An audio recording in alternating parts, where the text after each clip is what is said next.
Thank you. It's a pleasure to be back. I enjoyed last week. I really enjoyed being here and the welcome that you had and the comfort that I felt and the conversations that we had before and after our time last week. I was contacted several times by some emails and some connections about some of the things that we had talked about, and it sounds like that many of you may have resonated with the child chair and the survivor chair and the wise man chair. And it felt very comfortable to do that last week, and I hope that it was really helpful. I hope that tonight we'll probably refer back to some of that, but tonight is more of another area that we're going to discuss that I think is very, very important for all of mental health. But before we get into that, I just wanted to say once again the impression that I have about this community, this faith community right here that has an emphasis on a Wednesday night of mental health and spiritual life. And I just believe that when we need more of that, I have had opportunity since we met last Wednesday to have several contacts with pastors, several across the country, and to talk. And I shared with them just briefly about the opportunity that this church is doing to address mental health from a spiritual standpoint and from a place of looking to help your community, your families, and all of who we have opportunity to be with. Again, when I speak tonight, some of the things that we're going to talk about, there's two different ways maybe to hear some of what we're going to talk. Part of it, maybe it'll be something that you would find that is important to yourself or maybe to your family. But also, there may be many things that we talk about. You say, well, those areas are not something that I need to concern myself with. I'm good there. That's when you look and say, what is my role? What is my role in mental health? What is my role in understanding that I'm a member of this faith community? I'm a member of Davidson County or Williamson County or wherever county that you are from. And you say, where is it? What's my role in mental health? It doesn't mean that it has to apply directly to you, but I would just venture to say that you're going to be in contact with people that probably some of the things that we're going to talk about tonight would be important for you to be able to share, for you to be able to listen, for you to be able to hear perhaps with an employee, with someone within your neighborhood. You might say, oh, I think this is what Rick was talking about perhaps. This is what we were kind of referring to. So many of the things that we'll talk about, just like last week, there'll be things that maybe will apply to you, but at least I think you can apply these things to be considering what is my role? What is my role in this church? What is my role in my community? Let's have a word of prayer as we begin. Father, we thank you for this time. We thank you for the opportunity to be with people that love you and that trust you. And we ask you, God, that this night that you take these words that we share and that they will be blessed by you, and that perhaps someone tonight in this room or online will be able to be encouraged by what we've shared tonight, and we will give you all the praise. Amen. I'm very pleased tonight to have my wife Donna with us.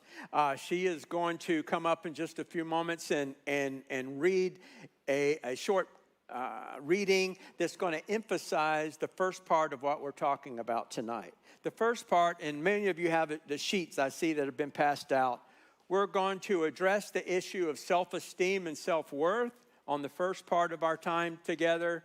And then secondly, we're going to look at the concept of attachment, the concept of how we were developed, the concept of how we were developed in our attachment themes, the different attachment themes. You already have them there, no secrets, that are going to show us how do those apply to us, how do they overlap, how do they direct our behaviors, how do they direct our emotions, and perhaps a little bit about how can we look at how we can put those into God's hands if we have issues and challenges there.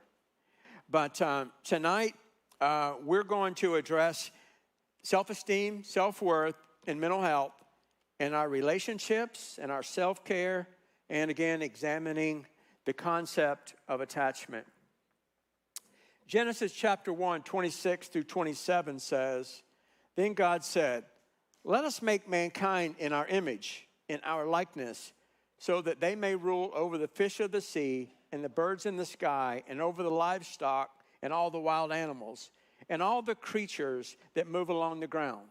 So God created mankind in his image. In the image of God, he created them, both male and female. He created them." I've read over those verses. As soon as I read the first verse, many of you probably could have quoted that verse. But I've read over that verse several times in the past few days. And when I read over that verse, I highlighted, I highlighted the words in there that jumped out at me off the page. And in those very two verses, the word image comes out. Image. What does it mean to be in God's image? What does it mean to be in God's likeness? What does it mean for us to recognize and to understand that we were created, God created us in his image? That is totally contrary to what the culture of 2022 is teaching us. Dr. Chip Dodd, in his book, Voice of the Heart, says, "Our culture has taught us to be defiantly opposed to the fact that we were made in God's image." And that's kind of the jump-off place we're going to look at tonight, and look at the difference between self-esteem and self-worth. Donna.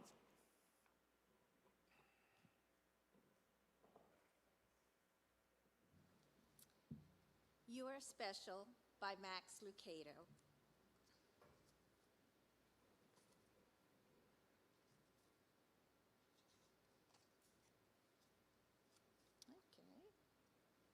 Should have pinned this. The Wimmicks were small wooden people created by a woodworker named Eli. His workshop sat on a hill overlooking their village. Each Wimmick was different. Some had big noses, others had large eyes.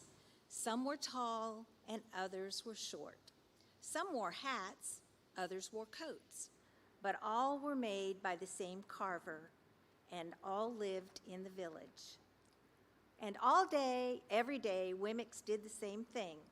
They gave each other stickers. Each Wimmick had a box of golden star stickers and a box of gray dot stickers. Up and down the streets all over the city, people spent their days sticking stars or dots on one another. The pretty ones, those with smooth wood and fine paint, always got stars. But if the wood was rough or the paint chipped, the Wimmicks gave dots.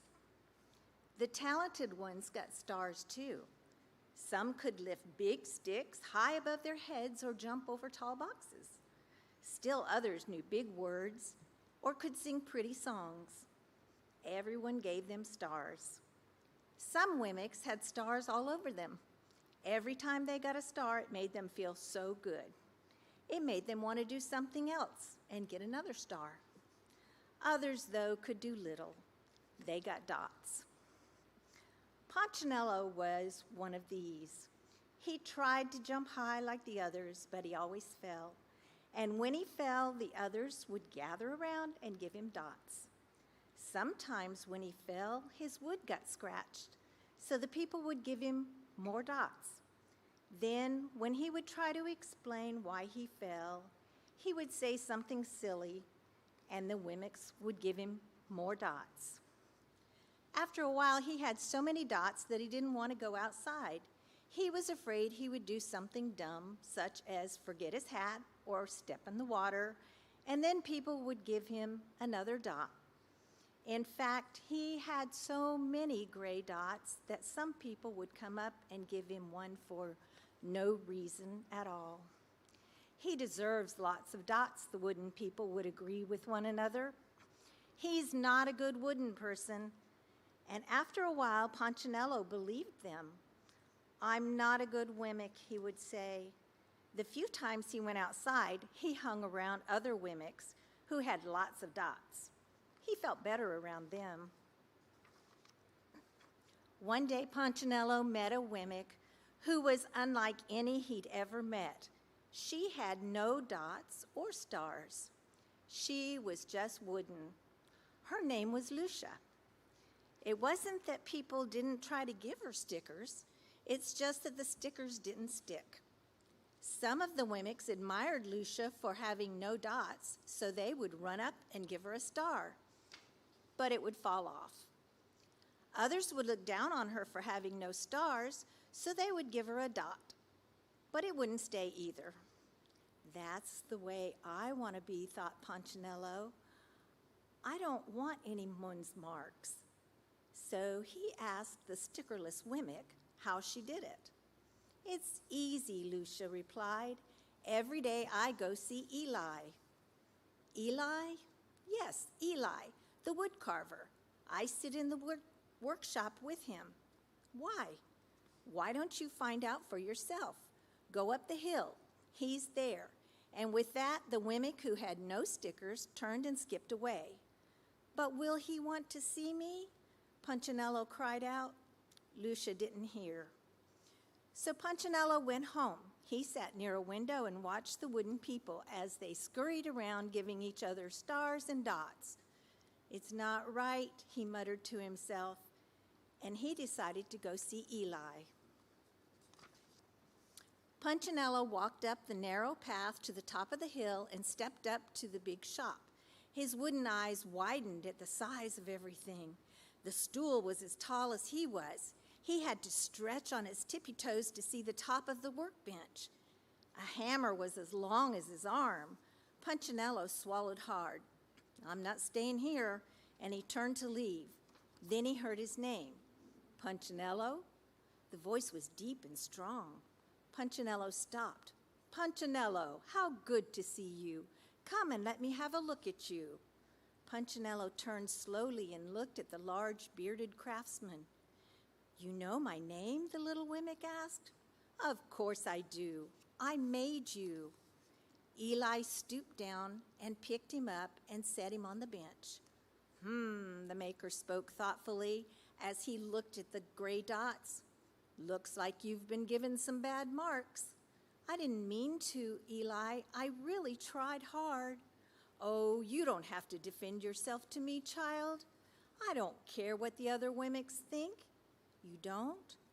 "No, and you shouldn't either.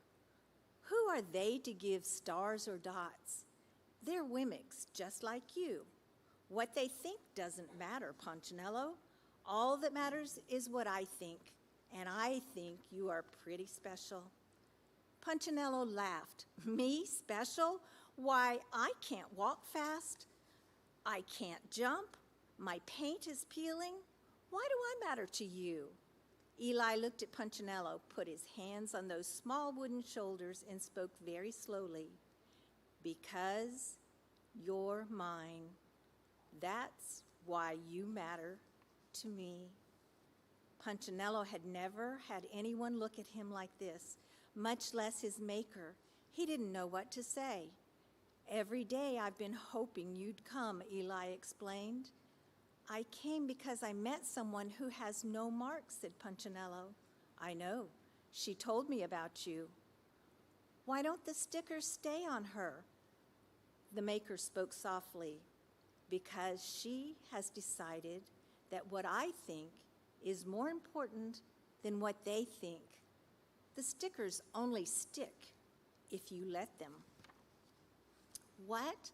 The stickers only stick if they matter to you. The more you trust my love, the less you care about their stickers." "I'm not sure I understand." Eli smiled. "You will, but it will take time. You've got lots of marks. For now, just come see me every day and let me remind you how much I care."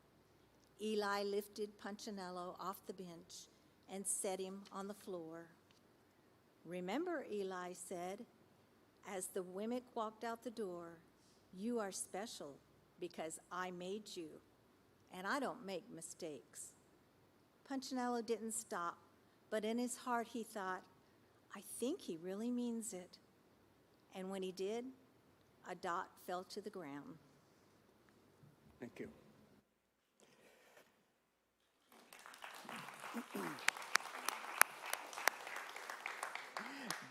Dots and stars. We get them, don't we? We get them. We've been getting them for a long time. We learned to get them probably when we went to kindergarten, I think, or maybe before. But I believe we started understanding what it felt like to be accepted or not accepted, to run fast or not run fast, to sing well or not sing well. Those are the easy ones. Those are the easy ones that start to chip away at our understanding of our sense of self-worth. There's one really important thing that I really want to bring out before we even jump into the slide there about the difference between self-esteem and self-worth. We are not against self-esteem. Self-esteem is not a bad thing within itself. Self-esteem is good. Self-esteem is a way that we understand, a way we learn how to live life. As long as self-esteem is one rung lower than self-worth. As long as we understand that self-esteem is not our enemy, it's not the fault, we can have self-esteem as long as we understand what self-worth is. Self-worth is something that I believe we quit learning. We quit learning unless we're really intentional about where we're trying to find our sense of self-worth. See, self-esteem is the nourishment of the survivor. Remember the 3 chairs, some of you that were here last week? Remember there's the little child chair, then there's the survivor chair, then there's the wise chair. Self-esteem is the food for the survivor. Self-esteem is how am I doing right now? How am I accepted right now? How am I loved right now? How am I accepted? How am I loved? Maybe I'm okay here. Maybe they'll accept me. Maybe they'll like me. Maybe they'll even invite me back. Maybe they'll ask me out, right? That starts middle school, okay? So it's like all of these different things that we're asking, the survivor could be in turmoil on the inside. But they can, if they're living in self-esteem, they can live from moment to moment. It's like water. It's like food. It's nourishment for the survivor. The second aspect of self-esteem is that we can believe that our own worth comes from performance, production, or the approval of others. Self-esteem is what did you do for me today? Self-esteem is that place that we look at and we say, where's my sales quota? Where am I doing as far as how's my students doing as far as their standardized tests, if there's any teachers here, right? Everything is about trying to determine how am I going to be evaluated. We manufacture and we create a sense of control and power when we can control self-esteem. When we can control our own sense of self-esteem, we're controlling our place in the world. We're controlling power over others. We're controlling how we are loved, we think, or how we're accepted. The problem with self-esteem that it rises and falls upon our last performance. It doesn't last. But we make it last. Because tonight we'll make it last again. Or tomorrow we'll make it last again. Or next week we'll make it last. We will do something to crave and to be able to surround ourselves with people that can feed our self-esteem. Self-esteem is driven by some people are so fortunate to be able to have high self-esteem. I mean, they have stars or they have dots. They run fast. They sing well. They're a great speaker. They're a great teacher. Nothing wrong with those things. Nothing at all. We need every one of them. As long as we understand that it's esteem, it's not what we are in our heart. It's not the understanding of self-worth. Self-worth is knowing that we were created in God's image. Self-worth is understanding, just like the scripture says. Genesis chapter 1, it tells us we're made in God's image. But our culture, our world, perhaps people that are really close around you have taken that away. They've taken that away because we live in a culture. We live in a culture where what you do for me matters, not so much about who you are in your heart. And it's really important for us to understand it's just not a good thing to help us understand the difference between self-esteem and self-worth. This is mental health. We're looking at mental health. It's a nice thing for someone to be able to explain the difference between self-esteem and self-worth, I hope. But I can't overemphasize the importance of understanding self-worth. Because a low sense of self-worth is the foundation of a lot of mental health issues. A low sense of self-worth leads to anxiety. A low sense of self-worth leads to depression, certain types of depression. There are some depressions that are chemically imbalanced. That's another night. But I'm talking about self-esteem and self-worth right now. A low sense of self-worth can drive a whole lot of addictions. A low sense of self-worth can drive a whole lot of isms, as a lot of people will say. Workaholism, alcoholism. A low sense of self-worth. There's not a program that I've ever been aware of. There's not a practice I've ever known that doesn't understand that we have to address how does the person feel about themselves before they can grasp what it's going to take to move out of those coping mechanisms. We can do all the teaching. We can do all the understanding of using the treatment plans that we know, and those are crucially important, and we're so thankful for them. But I have to tell you that nothing is really probably going to catch until we understand and we recognize the sense of self-worth. We have a responsibility. We have a responsibility to each other. We have a responsibility to our community. But first of all, you have a responsibility to the person that God created. That's you. God created you. I've probably done it twice already tonight when I've told us our responsibility of mental health. I'm sure I'll do it 3 or 4 more times.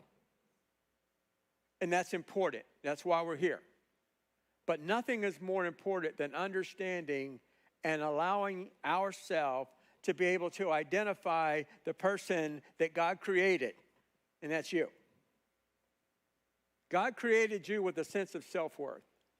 Your sense of self-worth comes because of who you are and how God created you to be the way that you are. Self-esteem, how is it lived out? It's lived out by our position. It's lived out by the title we have. It may be lived out by the letters behind our name. It might be lived out by the house we have, the car we drive, the zip code that we live in. Right now, I don't know if you've noticed, as you drive around this time of the year, there's a lot of signs in the yard where it says where my high school senior is going to be accepted to go to college, right? Am I the only one that's seen those, or you've seen some of those? Right? What is that? We're proud of that high school senior. We're proud of that high school senior that they've been accepted at Acme University. Okay?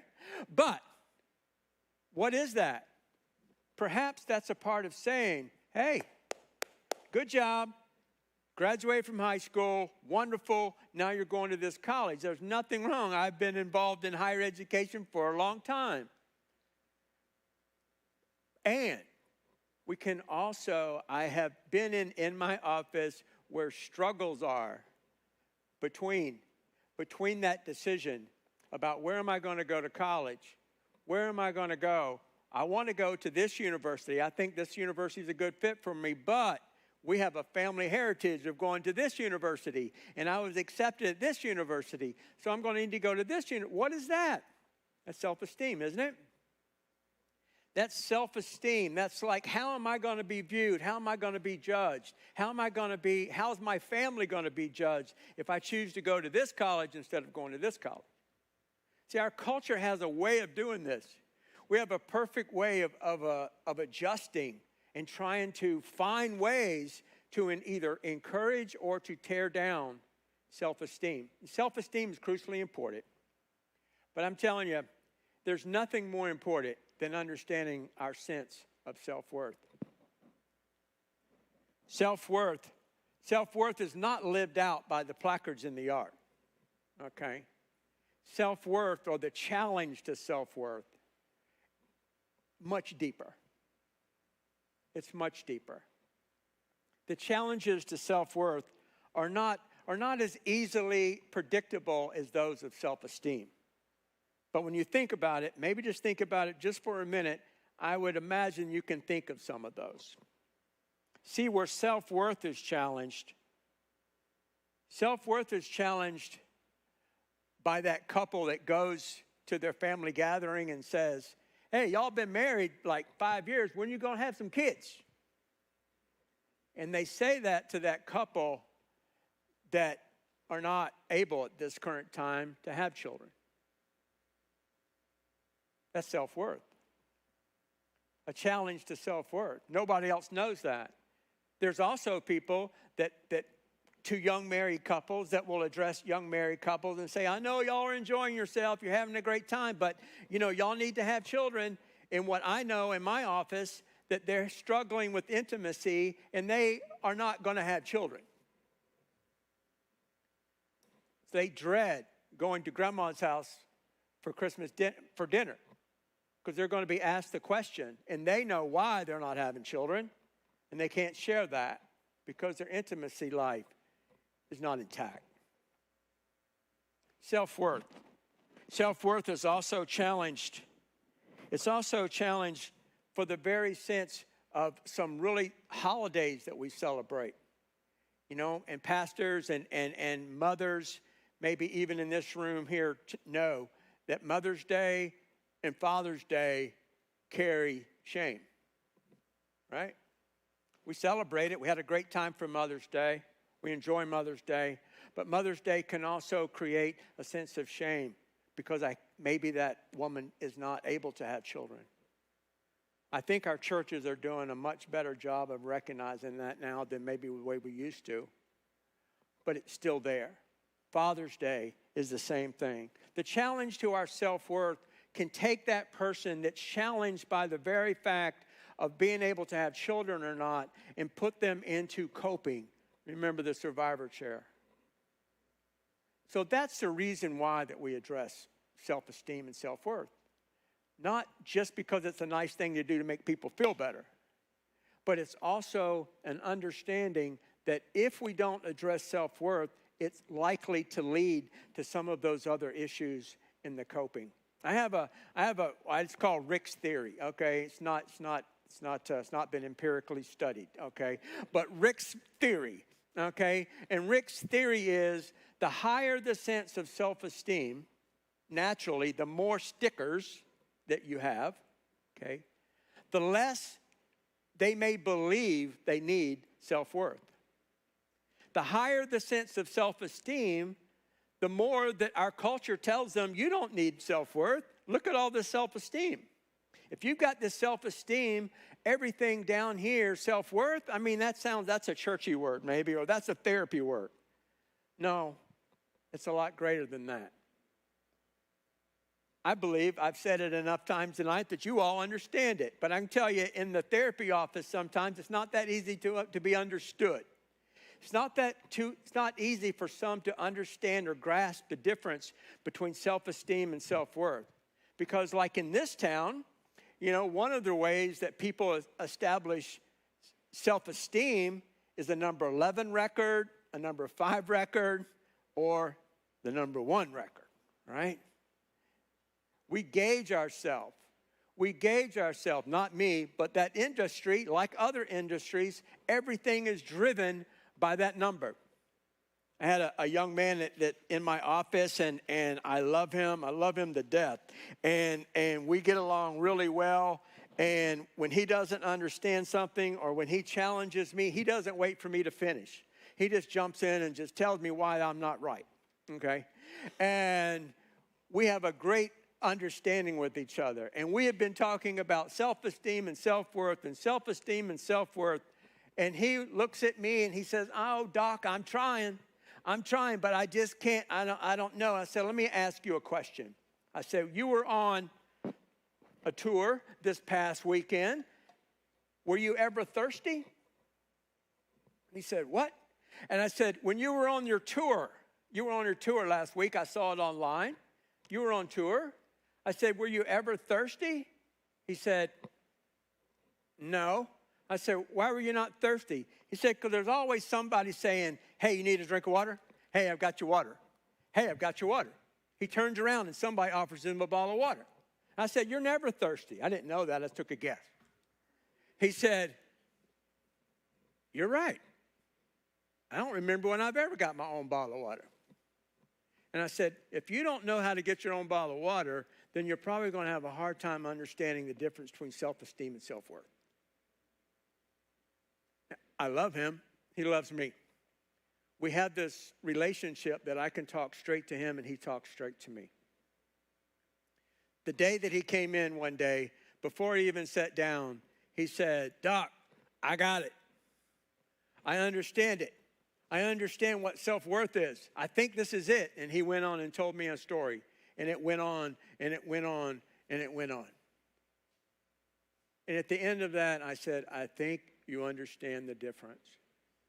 To us, to me, it didn't make that much, wasn't that monumental. But for him in his life, he did some things for people that he loved. He did some things, maybe for the first time in a long time, that he did some small things for people that he loved. And when we got to the end of it, he said, I felt better doing those things from my family members than I think I have ever felt in the last number of years traveling. Self-worth, it's not just a nice thing, it's the right thing. How is self-worth cultivated, or how is it challenged? 20 years ago, we could turn the numbers back by hand. But here, take my hat. But the feds like to test the ingenuity of the American businessman. Two-directional drill. You run it backwards, the numbers go down. Watch your speedometer. Cool. See? Yeah. Daddy, you're a crook. What? This is illegal. Yeah, keep drilling. Do you make money? Do you have a job?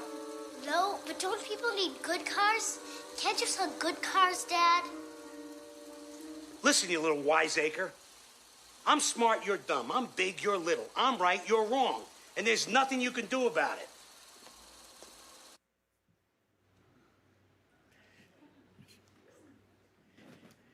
I think that's one of the saddest scenes of most movies. Unfortunately, that scene is played out. It's played out. Some of you, when that little 45-second thing played, you may have seen it before. But when he started in about challenging and saying, you're dumb, I'm smart, you're big, I'm big, you're little. You've heard that. You may have heard that from a parent. You may have heard that from a coach. You may have heard that from a friend. You may have heard that from a partner. You may have heard that. You heard that, and those things, when they hear that as an adult, maybe you already have your comeback. But when you have that as a child and you understand Matilda there and her life, I love the fact that she says to her dad, Dad, you're a crook. But then in the next very moment, she turns around and says, but you can be good. You can make good cars. You can help people. She had this thing in her heart, as much as she knew her dad was a crook. She wanted to say, you can change. You can change, Dad.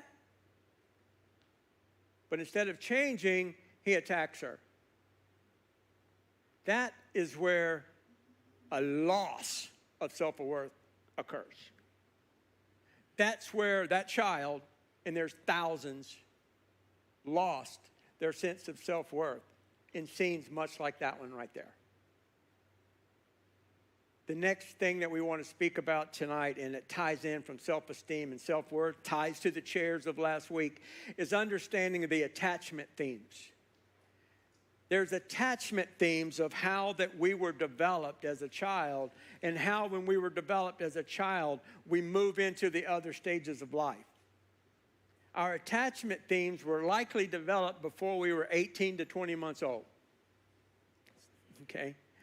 Those attachment themes of how that we see ourselves, how do we feel secure, how do we feel loved, how do we know that we're going to be accepted, were developed by our caregiver between 18 and 20 months. Some will look at that right now and say, I'm a long way from 18 months old, so it's a lost cause, right? No, that's not right. It's an understanding of how is our development, how is our self, how is it developed by our sense of attachment. There's different attachments. There's secure attachment. The first part of that talks about adults, because there's adults here tonight. Adult attachment. Secure attachment is lived out by adults that are satisfied with their relationship. They're satisfied by the independence of being independent. They're satisfied with a deep emotional connection.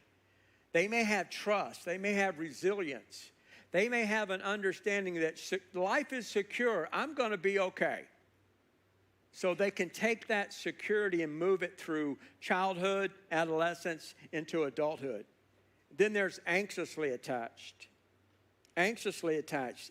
They feel like they do not need other human connections to survive. They thrive or maintain their independence and isolation. Anxious, resistant. They form less secure bonds with their partner but feel desperate for love and affection because they feel like their partner is going to be completing them. They need a partner to be complete. That person likely grew up in a world of anxiously resistant. And then there's fearful avoidant. The fearful avoidant is generally, they avoid feelings altogether because they can be overwhelmed by feelings. They have learned to avoid feelings. They have learned, and you know this, you sit around with people, you may ask if there's concepts about feelings or the feeling chart that we talked about last week. They'll say, I don't have feelings. I don't have any feelings. Okay? I wouldn't, I believe them if they want to say that, but I would also say, I would probably say you have feelings, but you have learned not to recognize those feelings. You have the feelings of shame, guilt, loneliness, sadness, hurt, but you have learned to cover your heart. You've learned to cover your heart so much to a place that you don't experience those feelings anymore. That's that child that grew up in that fearful abandonment place. That place where a child grows up with fear and abandonment, they learn really quick that the best way to survive this world is to avoid it. The best way to survive every day is to be able to avoid my feelings. And you have people that come together. You have, some of you may be thinking about your office employees right now. You may be putting names on different ones of these people, right? Saying, oh, I think he is secure. I think she is avoidant. I think, oh, he's fearful. You can probably do that with people that you work with, or somebody that you're on a team with, or someone that you're in a band with, because you're free to express those because your relationship with them is close, but it's not really that close. But when you get into relationships where you have a partner, you get into marriage, you get into that aspect of relationship, and if you put people together, maybe that one has secure attachment and the other one has anxiously attached, then they recognize we don't know what's going on here, but we're not connecting. We're not connecting. We're not being able to share. If I share my feelings, then he or she will just walk out of the room. Likely it's because one of them or both of them are having attachment themes they never knew, but they are clashing head on. in understanding how these are developed. The best explanation of secure attachment that I enjoy to talk about is a little, maybe like a 2 or 3-year-old. If you've ever taken a 2 or 3-year-old to the park, you take them to the park and there's a playground there and there's a bench and you say, hey buddy, I'm just going to sit on this bench and read my book and you play in the playground. That secure attached child will probably say, no, I'm good, I'm going to stay right here. And they may even get in your lap while you're trying to read the book. But then in a few minutes you say, hey, you can play in the playground if you want. Okay, they don't.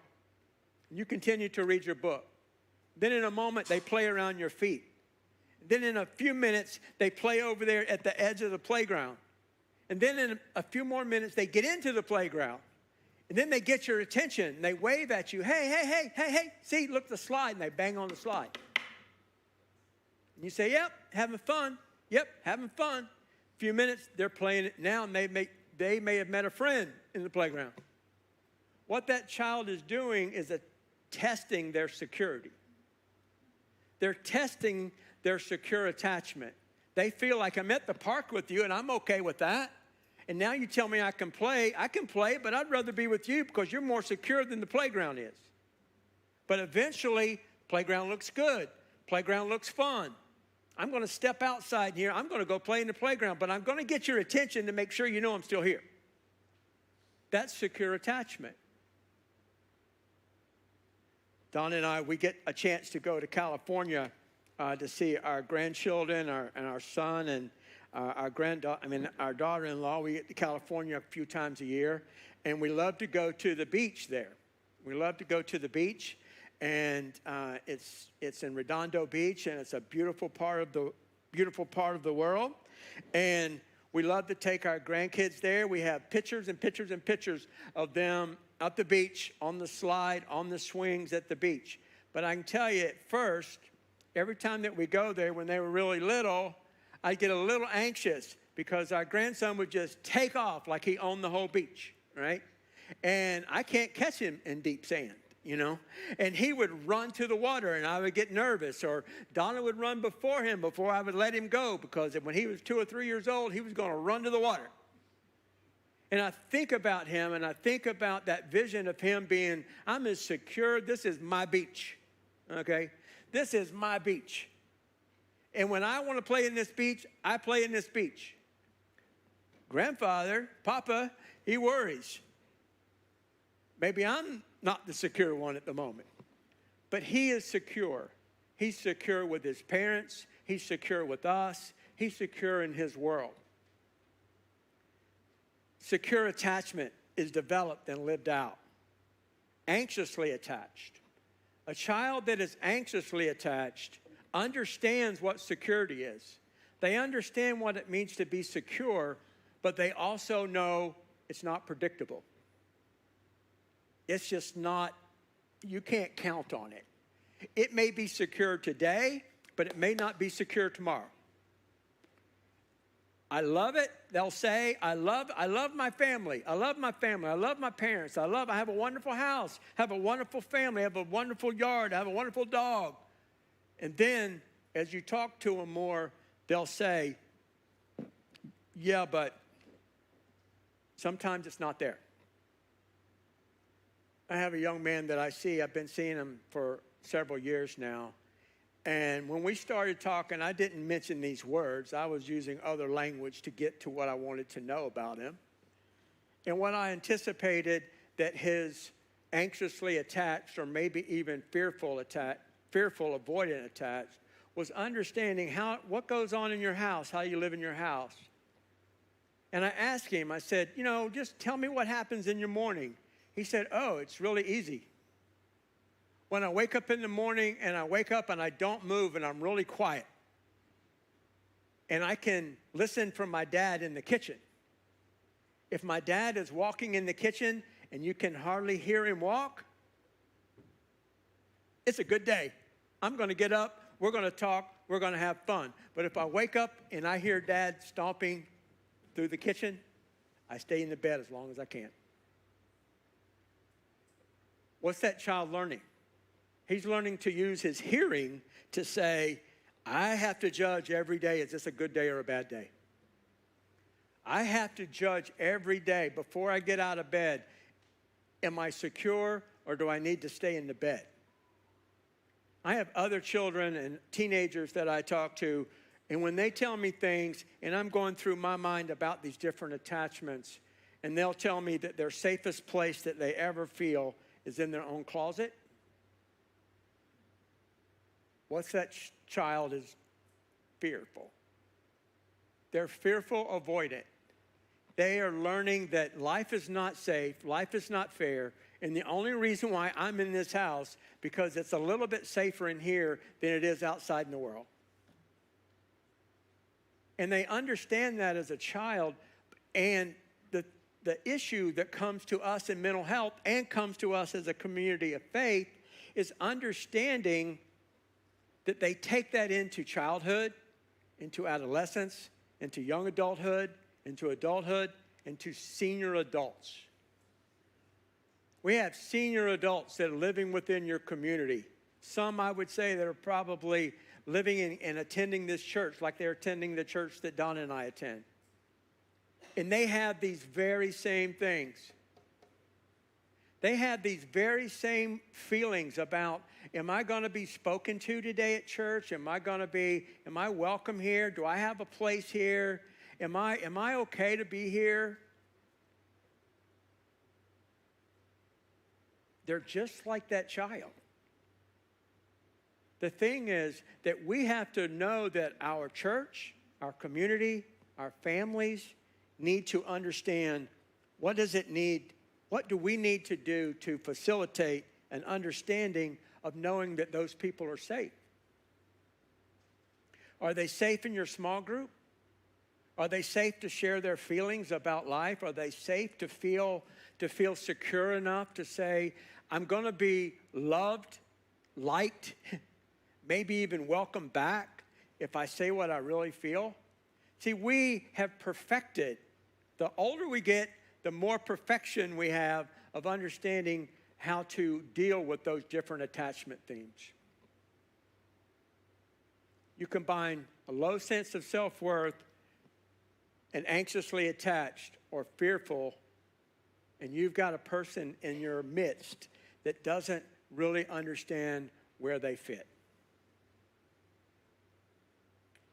As I said at the very beginning tonight, I am so thankful for this church. I'm thankful for this church that makes the effort and makes the time, and you make the time to come on a very busy middle of the week to be able to come and to maybe hear something about what does it mean to live with self-worth. It's more than just a nice thing. Self-worth is going to protect us. It's going to keep us perhaps from coping some things that we have never been thinking we were going to be able to break. But I want to give you faith, and I want to give you hope to know that we can. Because the very God of Genesis 1:1 is the very God that's here. The very God that understands that you were created. The very God that understands stars and dots. We were created to be who He have us to be. You know, back in 1987, a long time ago, but in 1987, there was a story that hit the news in Midland, Texas. Many of you may remember this. Many of you say 1987, that was last decade. Yeah, it was a long time ago. But in 1987, baby Jessica fell into an 8-inch well. She fell 22 feet into a well in Midland, Texas. And at the time, CNN was the only 24-hour news station. And CNN was covering the rescue of baby Jessica. And they followed it. And every person, at least where we lived, in my world was tied into, are they going to get baby Jessica out of that well? There was a lot of theories, there was a lot of options. We need to just prepare the family. 22-foot, 8-inch well. she's probably not coming out of there. Somebody needs to just start ministering to that family. Then others were saying that family doesn't need to be by the well. They need to get that family away from the well. Other people that were in the business that I was in at that time were saying, well, this is what I do. I drill a well right down through here. Or I would drill a well. I could make a half a mile tunnel if I had to. I'd get that baby out. Okay. That baby was in there for 58 hours. They rescued baby Jessica. I followed that story. I have something about that story has grabbed on to me all of my life. When Donna and I were youth pastors and university pastors, I remember that story. And this very thing that checked me was an attitude that maybe will be important for us tonight.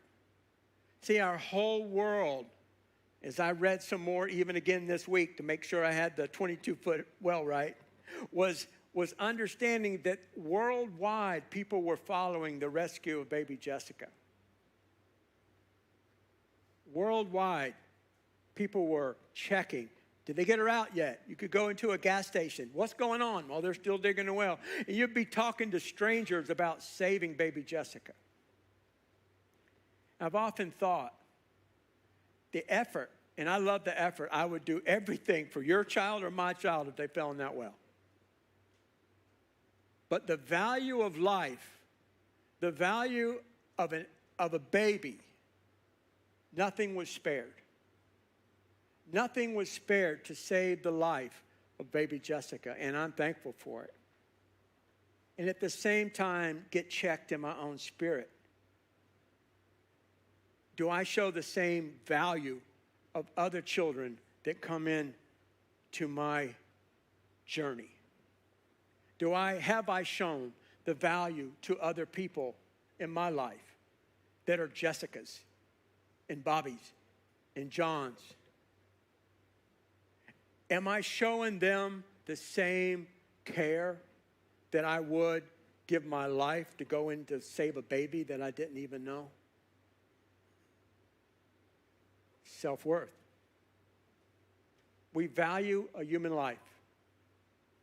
I want to applaud you for valuing the mental health and the mental wellness of baby Jessicas and teenagers that are in your world and young adults and senior adults.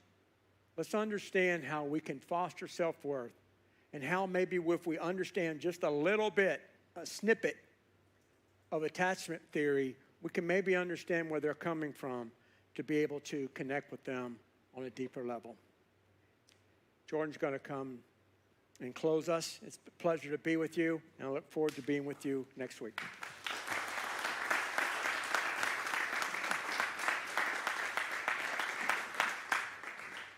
He's talked to me about those same things in counseling before, and got to say, every time he speaks, something else just comes out of it. So thank y'all so much for joining us. We do have one more session next Wednesday right back here at 6:30, so make sure that you make it out for that. And, I think that invite some more people. We got some more seats this week, and tell them that we have childcare, and I think you can get something. I know that if you missed last week, you still got something out of this. So come back out, and we have services back here Sunday morning, 8:30, 10, and 11:30. Okay, I probably should know that, but I'm just here all day, y'all, so it's cool. But yeah, come on back out Sunday, and then we'll see you again next week. Let me pray for us. Heavenly Father, thank you so much for bringing Dr. Rick to us here at the Hills, and just how he ministers and counsels so many people that attend here, that work here, that are on staff here, Lord. And just thank you for his wealth of knowledge and his understanding and his connection and his obedience to just being led by your Holy Spirit to speak to us so eloquently and in terms that we can understand, and can help us to develop our awareness of ourselves, but also for every single person that we encounter in our lives. Lord, we just pray that as we take this in and we meditate on it and just let it soak in tonight, Lord, that you would just speak to each one of us through his words, the things that we've learned, that we can be better stewards of the relationships that you've blessed us with, Lord. So thankful for you and for everyone that's here. Just safe travels for everyone going home. In Jesus' name, amen.